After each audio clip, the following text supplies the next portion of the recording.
Good morning everyone. This is class 12th, subject chemistry, chapter number 9, coordination compounds, lecture number 6.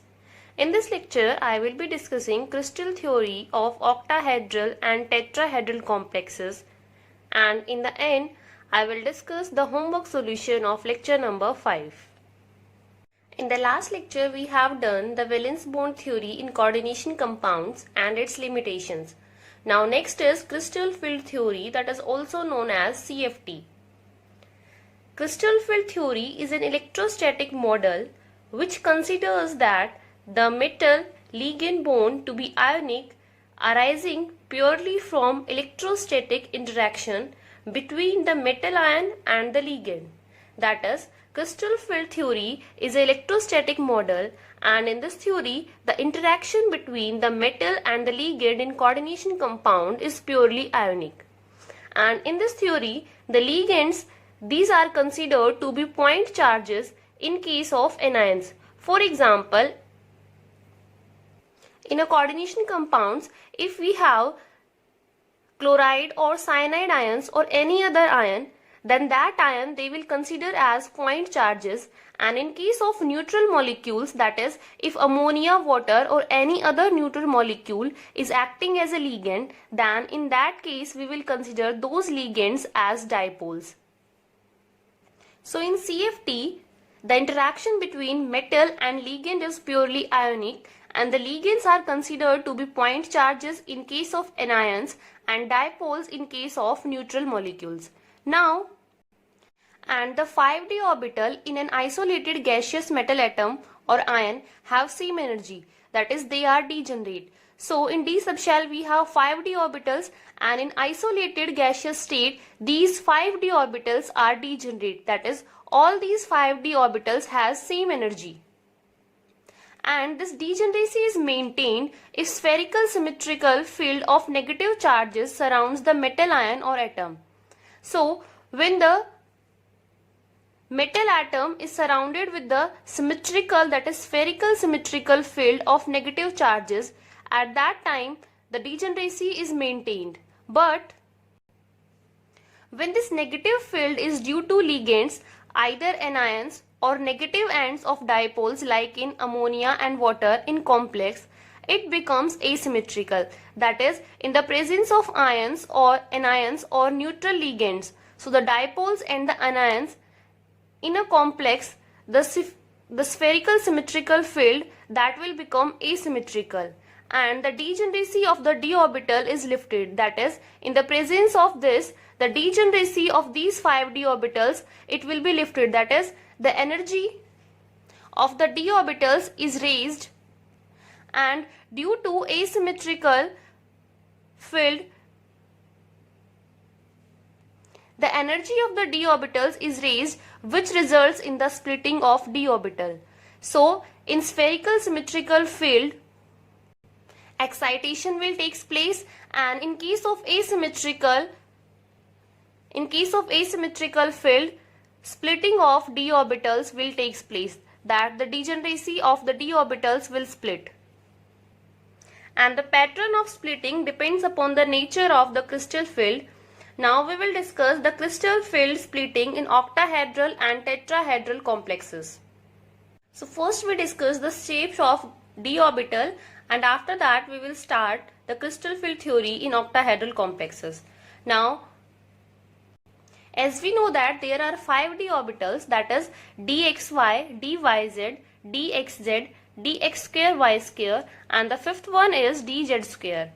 Now d orbital, they are double in shape, and these three orbital, that is dxy, dyz, dxz, the lobes of these orbitals they are present in between the axes, whereas for dx square, y square and dz square the lobes of these d orbital they are present along the axis, or you can see that the lobes are present on the axis.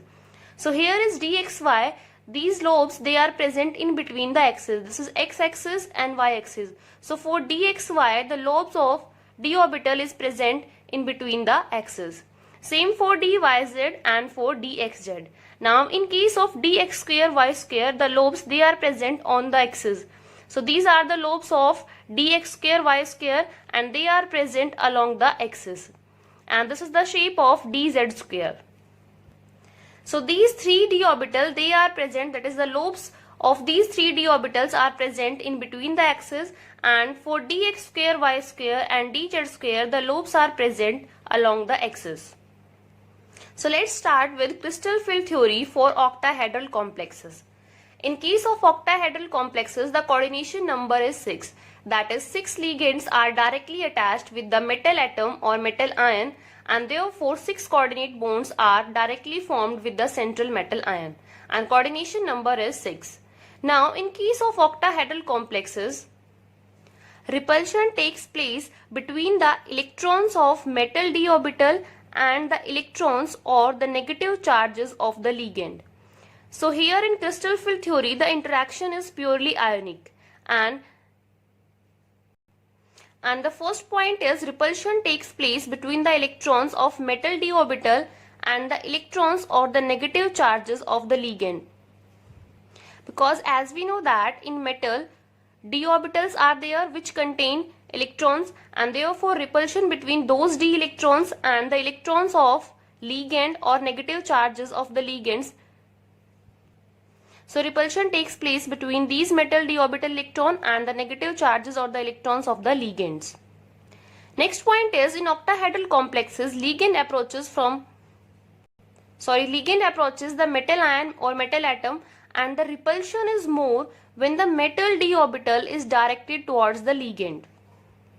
For example, in octahedral complexes, the ligands, they approach along the axis. So those metal d orbitals which are present along the axis, they will feel more repulsion.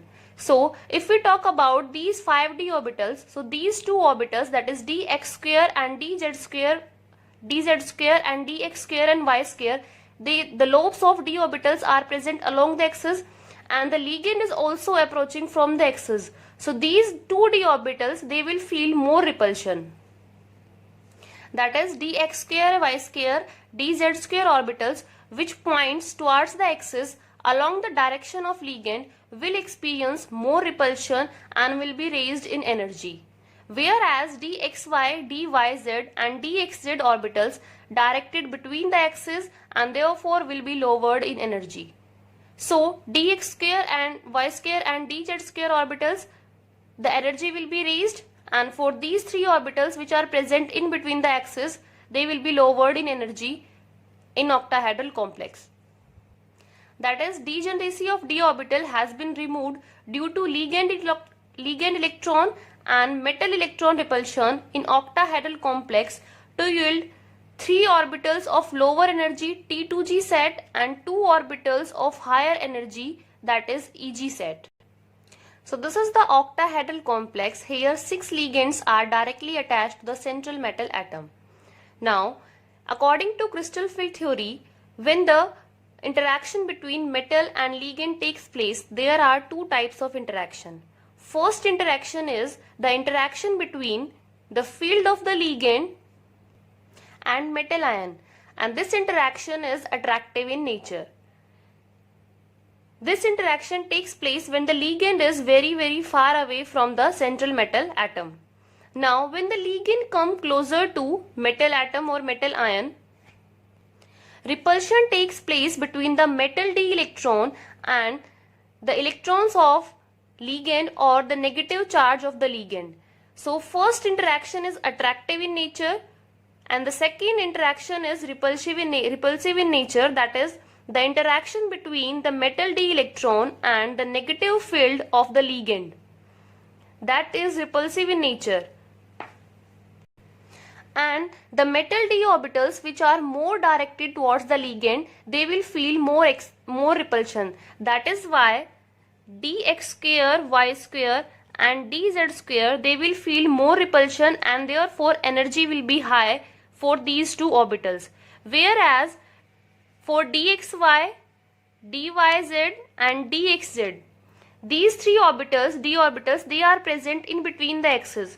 So repulsion is less in case of these 3 d orbital and therefore the energy is lower as compared to these 2 d orbital. So in octahedral complexes, When the ligand approaches the metal atom, so these 5 degenerate orbitals, they will split and the crystal field splitting will take place. That is, so here is the splitting of d orbital in octahedral field. Now here are the 5 d orbitals which are degenerate. Now this is the case in isolated state. Now when the ligands approach the metal ion, these 5 d orbitals, they will get excited, and the energy of these 5 d orbitals, the energy will be raised. Now when the ligands comes closer to the metal atom or to the metal ion, what will happen? The metal d orbital which experiences more repulsions, the energy will be higher for those d orbitals, and which experiences less repulsion, the energy will be lower for those orbitals. So in case of octahedral complexes, dx square, y square and dz square, they will feel more repulsion, and therefore the energy is higher for these two orbitals.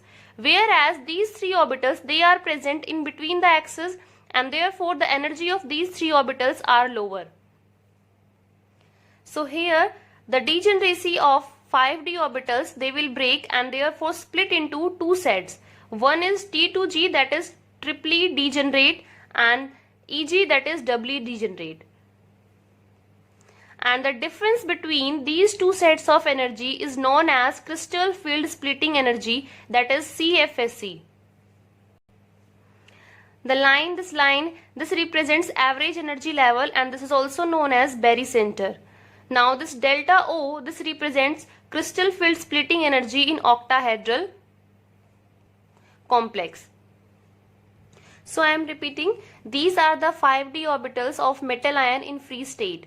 When the ligand approaches to metal ion, these d orbitals, excitation of d orbitals will take place, and when the ligands come closer to metal ion, and the metal d orbital which are directed towards the ligand, that is directly towards the ligand, they will feel more repulsion, and therefore energy for those orbitals will be higher. And that is why in case of octahedral field, dx square, y square and dz square, the energy is higher for these two orbitals. And the difference between these two sets of, that is the difference of energy between these two sets, that is known as crystal field splitting energy, and in case of octahedral it is represented by del O. This line represents barycenter, which is also known as average energy level. So this is the splitting diagram for octahedral complexes. Now what is CFSE? That is crystal field stabilization energy or crystal field splitting energy. This is defined as the difference of energy between two sets of d orbitals, that is between T2g and Eg. The difference of energy between Eg and T2g is known as CFSE, that is crystal field stabilization energy. And for octahedral complex, it is represented by del O. Now the magnitude of crystal field splitting energy depends upon the nature of ligand. That is, some ligands produce strong fields and hence splitting is large. That is, the difference between T2g and Eg is large for some ligands, and for some ligands the splitting is small because they produce weak fields. So the magnitude of delta O depends upon the ligand. That is, larger is the difference between these two sets, that is between T2g and Eg, larger will be the value of delta O, and if the difference is small, then the delta O value will be small. Magnitude of delta O also depends upon the charge on the metal ion. That is, more will be the charge, more will be the value for delta O. Now in general, ligands can be arranged in a series in order of increasing field strength, and that series is known as spectrochemical series. So here order is given. In this order, ligands are arranged in increasing order of their field strength. That is, on left hand side weak field ligands are there, and on right hand side strong field ligands are there. So for these types of ligand, the value of delta O is small, and for these types of ligand, the value of delta O is large. That is, weak field ligand has small value for octahedral crystal field splitting energy, and for strong field ligands, the value of delta O is higher. So here is the definition for spectrochemical series, the series in which ligands are arranged in increasing order of field strength, that is known as spectrochemical series, or we can define as arrangement of ligands in order of their crystal field splitting energy values is known as spectrochemical series. That is, ligands with small value of delta O, they are known as weak field ligands, and ligands with large value of delta O, they are known as strong field ligands. Now we will explain the properties of complexes by crystal field theory. So here is the splitting diagram for octahedral complexes, that is these 5d orbitals, they will split into T2G and Eg, and the difference between these two, that is known as del O, that is crystal field splitting energy, and 1 del O, that will be equal to 10 dq. Now here if we distribute the energy of these 5d orbitals in these two sets, then it will be for these T2G minus 2 by 5 del O, and for these two Eg, that will be plus 3 by 5 del O. Now here negative sign shows that there is a decrease in energy for these three orbitals, and plus 3 by 5, that is these two orbitals has higher energy as compared to these d orbitals. So this is the distribution for these three is minus 2 by 5 del O, and for these two Eg orbitals it is plus 3 by 5 del O. So first we will see the case for complexes with D1, D2 and D3 ion, and then we will calculate the crystal field splitting energy for D1.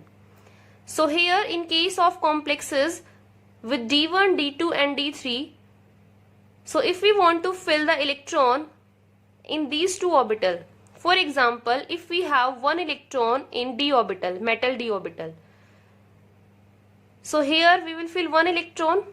Now after splitting these 5d orbitals, they will split into T2G and Eg. Now T2G has lower energy, therefore we will fill first electron in T2G. So for D1, the electron will go to T2G and there is no electron in Eg. So the configuration is T2G1, Eg0. Now if we have two electron in metal d orbital or in metal ion, so in that case again there are three orbitals, so all these three orbital will occupy one electron. So in case of D2, these two orbital they will occupy 2 electron, and the electronic configuration is T2G2 Eg0, and for D3 T2G3 Eg0. So up to D3, these are the electronic configuration in terms of T2G and Eg. Now how to calculate crystal field splitting energy for D1, D2 and D3. Now in case of D1, we have one electron in T2G1 and the distribution is minus 2 by 5 del O. So here we have one electron, so we will write minus 2 by 5 del O into 1 because one electron is present, so it comes out to be minus 2 by 5 del O. Now if we want to convert this del O into dq, so 1 del O, that will be equal to 10 dq, so we will multiply minus 2 by 5 into 10 dq, so it comes out to be minus 4 dq. So the crystal field splitting energy for D1 is minus 2 by 5 del O or minus 4 dq. Similarly we can calculate for D2. So for D2, the crystal field splitting energy will be minus 2 by 5 del O into 2, that will be minus 4 by 5 del O, and in terms of dq we will multiply minus 4 by 5 into 10, so that comes out to be minus 8 dq for D2. Now when we have 4 electron in d orbital, at that time we have two possible cases, that is for D4, D5, D6 and D7, two possible patterns of electron distribution arise. First is the fourth electron could either enter T2G level and pair with an existing electron, or second case is it could avoid paying the price of pairing energy by occupying the Eg level. That is, if we discuss the case in D4, so these are the two cases, these are the two levels T2G and Eg. First case is either the electron that will occupy T2G level, or this electron it can go to Eg level.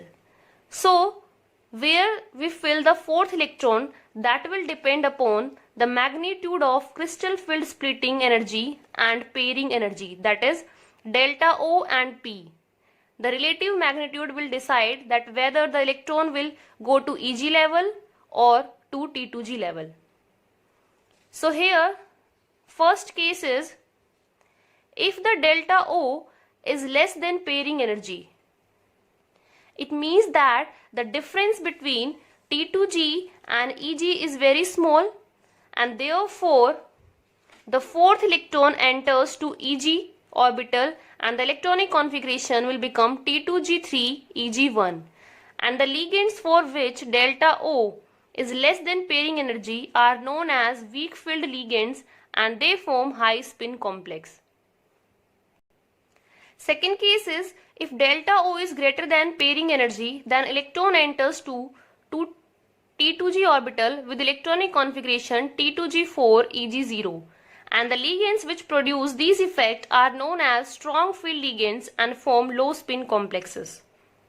So I am repeating, if delta O is less than P, then the fourth electron enters to Eg orbital, and if delta O is greater than P, then the electron enters to T2G level.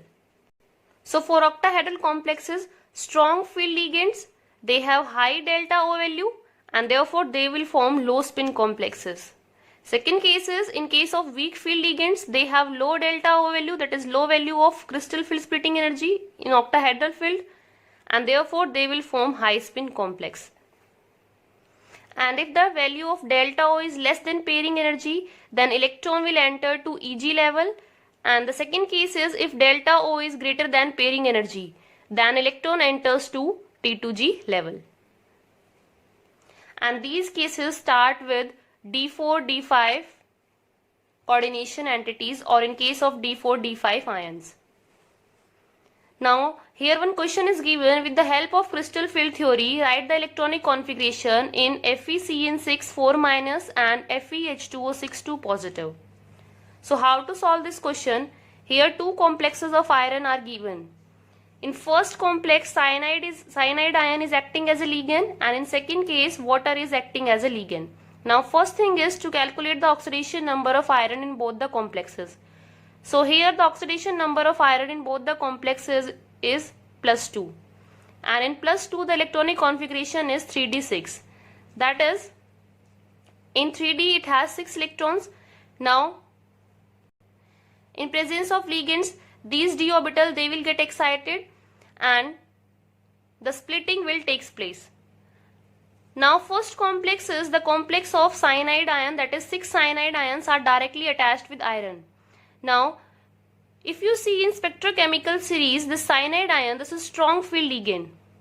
That is, the difference between T2G and Eg is very large, or you can say that delta O is greater than pairing energy. So what will happen? Electron will enter into T2G level, that is 1, 2, 3. So for fourth electron, there are two possibilities. Now in this case, delta O is greater than pairing energy. So fourth electron, it will come in T2G, fifth and sixth. So here the electronic configuration will become T2G6 Eg0. And here is strong field ligand, so the complex formed is low spin complex.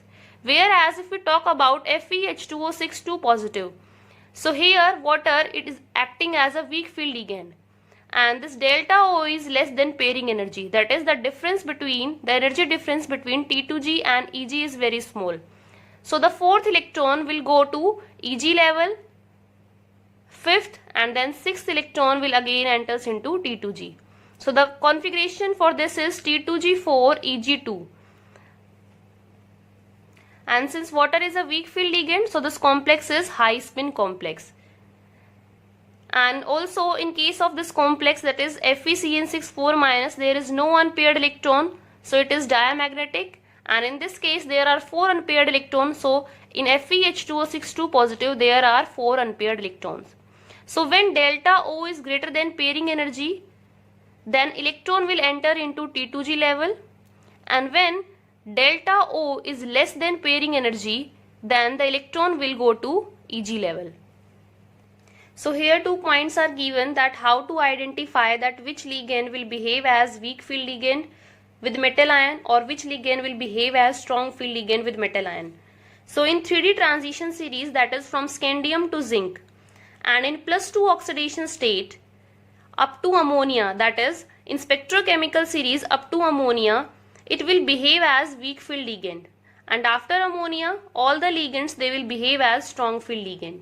Whereas in case of +3 oxidation state, so up to iron in +3 oxidation state, water behaves as weak field ligand, and for cobalt +3, water will act as strong field ligand. That is, here is the complex of iron where 6 water molecules are directly attached with iron and oxidation number is 3. And here cobalt is the central metal ion and 6 water molecules are attached with it. Now here the oxidation number of iron and cobalt is +3. Now in the complex of iron, this water it will behave as weak field ligand, and in this case complex of cobalt, in this the water it will behave as strong field ligand. So this is all about crystal field splitting in octahedral coordination entities. Now next is crystal field splitting in tetrahedral coordination entities. So in case of tetrahedral complexes, the d orbital splitting is inverted, that is these d orbitals, 5 d orbitals, they will split into E and T2. So this is the splitting in tetrahedral complexes. And if we will write the energy order for these 4 orbitals, that then the order is the energy is highest for T2, then for D excited, then for E, and the least energy is for d orbitals which are present in ground state. And the difference between the energy difference between T2 and E is known as crystal field splitting energy for tetrahedral, that is delta T. And this dotted line, this represents barycenter, and the distribution of energy in these two E orbitals, that is -3/5 delta T, and for 3T2, that is +2/5 delta T. So this is the splitting in tetrahedral coordination entities. These 5 degenerate orbitals, they will split into E and T2. And in case of tetrahedral complexes, low spin complexes are rarely observed, because in tetrahedral complexes delta T is less than pairing energy. Therefore almost all form high spin complexes, that is almost all tetrahedral complexes are high spin complexes. Now there is one relation between delta T and delta O, that is crystal field splitting energy for tetrahedral complexes, that will be equal to 4/9 of crystal field splitting energy of octahedral complexes. So this is all about crystal field theory in coordination compounds, that is in octahedral and tetrahedral. Now after doing this, you can solve NCERT in text question number 9.5 to 9.10 and NCERT exercise question number 16, 17 and 18. Now I will be discussing the homework solution of lecture number 5. Question number 23 is give oxidation state, d orbital occupation and coordination number of central metal ion in following complexes. So first complex is K3COC2O4 3. So this is the complex of cobalt. Here dientate ligand, that is oxalate. So here 3 dientate ligands are given. Therefore coordination number is 6 for this complex. Now next is oxidation state. Now let us assume that the oxidation number of cobalt is X. Now here are 3 potassium and 1 potassium contains 1 unit positive charge, so 3 into +1, that will be +3. Now +3 into 1 oxalate contain 2 negative charge, so that will be 3 into -2, and overall the charge on the complex is 0. So when we calculate the oxidation number, it comes out to be +3. And here the C2O4, it will act as a strong field ligand. Therefore the d orbital is T2G6 Eg0. This is the electronic configuration according to crystal field theory. Now next complex is NH4 twice COF4. So here the coordination number is 4 and the oxidation state of cobalt is +2 in this complex. Now, in this complex, this fluoride ion, it will act as a weak ligand, and in case of tetrahedral complexes, the configuration is E-T2. So in E it has 4 electrons and in T2 it has 3 electrons. So the electronic configuration is E4T23. Now third complex is the complex of chromium. It is the cis form cis Cr En twice Cl2. So here 2 ethane 1,2 diamine ligand and 2 chloride ion is acting as a ligand, and this ligand is didentate ligand, therefore the coordination number of chromium is 6 in this complex, and the oxidation number of chromium is +2, and the electronic configuration is T2G3 EG0. Fourth is MnH2O6SO4. Now here 6 water molecules, they are directly attached to manganese, and the coordination number is 6 in this complex, and the oxidation number of manganese comes out to be +2 in this complex, and here water is acting as a weak field ligand, so the configuration is T2G3 EG2. Next question is question number 24. Write down the oxidation state, electronic configuration and coordination number. Also give stereochemistry and magnetic moment of the following complexes. So first complex is KCrH2O twice C2O4 twice 3H2O. So first of all we will calculate the oxidation number of chromium, and it comes out to be +3. Now chromium in +3 oxidation state, the electronic configuration is, that is, it contains 3 electron in 3d orbital, and we can write it as T2G3 EG0. Now here 2 water molecules and 2 oxalate ligands are directly attached to chromium, and this oxalate is a didentate ligand. Therefore coordination number is 6, and the stereochemistry is, this complex has octahedral arrangement, therefore the shape is octahedral. Now in T2G3, in T2G it has 3 electrons, that is the number of unpaired electron equals to 3 in this complex. Therefore we can calculate magnetic moment, that will be equal to mu equals to √n plus 2, and the value of n is 3. So when we calculate the magnetic moment, it comes out to be √15 Bohr magneton. Next complex is the complex of chromium. Here chloride ion and pyridine is acting as a ligand. So here again 6 ligands are directly attached to chromium, therefore coordination number is 6 and the shape is octahedral. Now in this complex, chloride, it contains 1 unit negative charge, and this pyridine, it is a neutral molecule. So the oxidation number of chromium comes out to be +3, and the electronic configuration is 3d3. Now again we can write it as T2G3 EG0.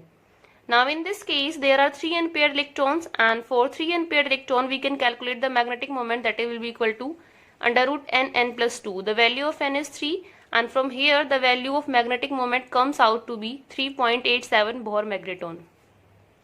Now next complex is K4MnCN6. So here 6 cyanide ligands are directly attached to manganese, so coordination number is 6 and the shape is octahedral.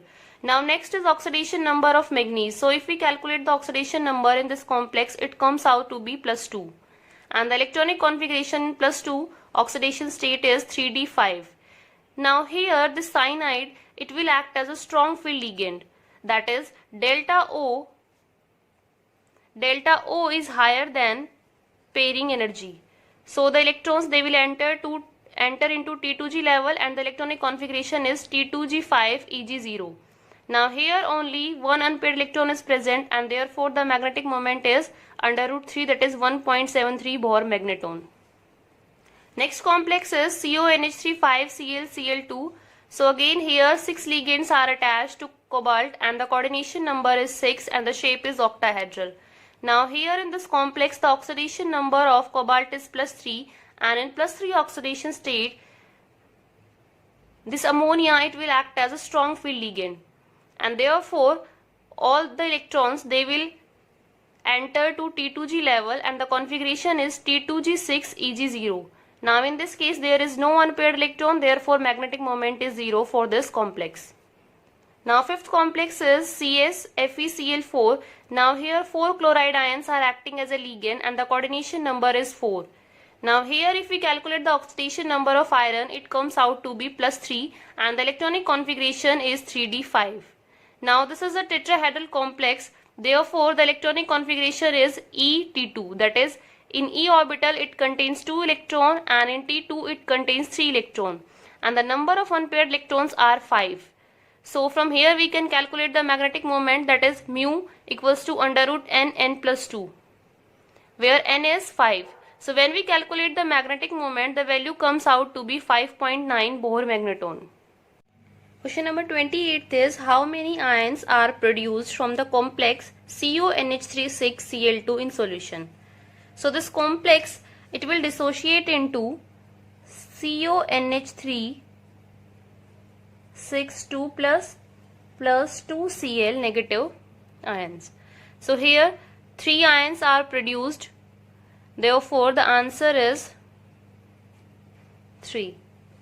Next question is question number 29. Amongst the following ions, which one has the highest magnetic moment value? So here the oxidation number of chromium is +3. Here the oxidation number of iron is +2 and in case of zinc it is also +2. Now chromium in +3 oxidation state it has 3 electron. In +2 oxidation state it has D6 and in this case it has D10. So in case of second complex it has 4 unpaired electron and therefore the highest value is for this complex. Next question is the oxidation number of cobalt in this complex is, so let us assume that the oxidation number of cobalt is X. Now +1 is for potassium and CO is a neutral molecule, therefore there is no charge on CO, that will be equal to 4 into 0 equals to 0. So from here the value of X comes out to be -1. So the oxidation number of cobalt in this complex is -1. Next question is question number 31. Amongst the following the most stable complexes. So here 4 complexes are given.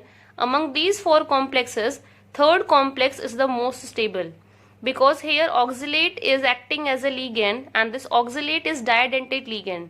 Therefore it forms chelate ring with this iron and that is why this complex is most stable. So these are the questions I gave you in lecture number 5. Thanks for watching and please like and subscribe this channel.